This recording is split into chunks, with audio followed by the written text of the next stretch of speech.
Bonjour, cette capsule portera sur le double diagramme à tige et à feuille. Voici un exemple nécessitant le double diagramme à feuille. Kim et Jim ont recueilli des données sur le temps hebdomadaire passé à pratiquer un sport par les élèves de l'école en heures. Donc ici, nous avons des informations recueillies par Kim et par Jim. Je vais vouloir créer un double diagramme à feuille. La première chose à faire est toujours d'écrire un titre. Donc ici, je le nommerai « Nombre d'heures hebdomadaires consacrées au sport ».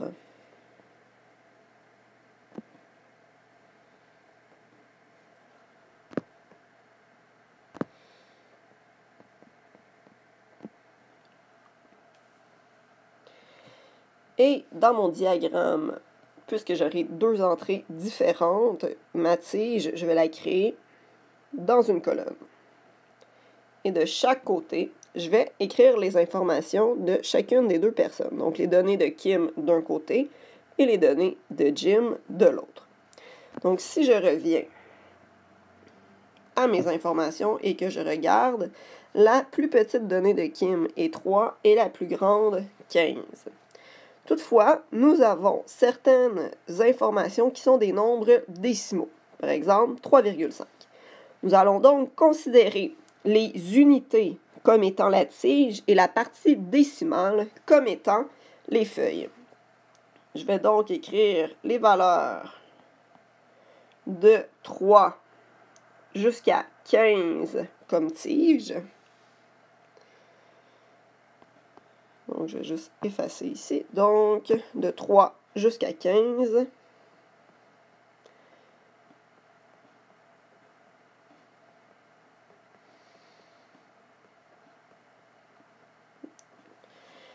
Puis, je vais placer chacune des données. Donc, pour Kim, nous avons 3, 3, 3,5, 3,5. Donc, on lit toujours le graphique en partant du centre de la tige vers l'extérieur. Donc, je vais écrire 0, puisque 3, c'est 3,0, 0, 5, 5. Ensuite, nous avons 4 et 4. Je vais donc mettre 0, 0, pour dire que c'est 4 la valeur. 6,5, donc à 6 unités, je vais aller mettre 5 comme feuille. 8,5, je vais aller mettre 5 à 8 comme feuille. Nous avons 9 deux fois, donc 0, 0, pour mentionner que c'est 9 unités. 12, donc à côté de 12, je vais aller mettre 0, 0. Et 15, une fois, je vais mettre un 0 à la fin. Nous allons procéder de la même façon pour Jim. Donc, nous avons des données de 3 à 15 encore une fois. 3, donc je vais écrire 0. 4,5, je vais aller mettre un 5 à côté des 4 unités. 5,5, je vais mettre un 5 à côté de 5. Nous avons 6, 6. Et 6,5 3 fois. Donc pour 6, je vais mettre un 0 2 fois. Pour 6,5, je vais mettre un 5 3 fois. Par la suite, 7, je vais ajouter un 0. 7,5. Un 5, 8. Je vais mettre un 0 à côté de 8. 11, un 0 à côté de 11. Et 15, un 0 à côté de 15. Nous avons donc le diagramme, double diagramme à feuille, ce à quoi il ne faut pas oublier d'ajouter la légende.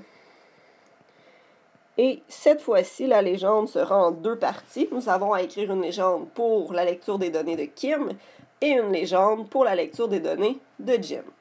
Donc, pour les données de Kim, si je prends par exemple la première ligne, ce qu'on voit, c'est 0, puis la tige 3. Donc, c'est ce que je vais écrire dans ma légende.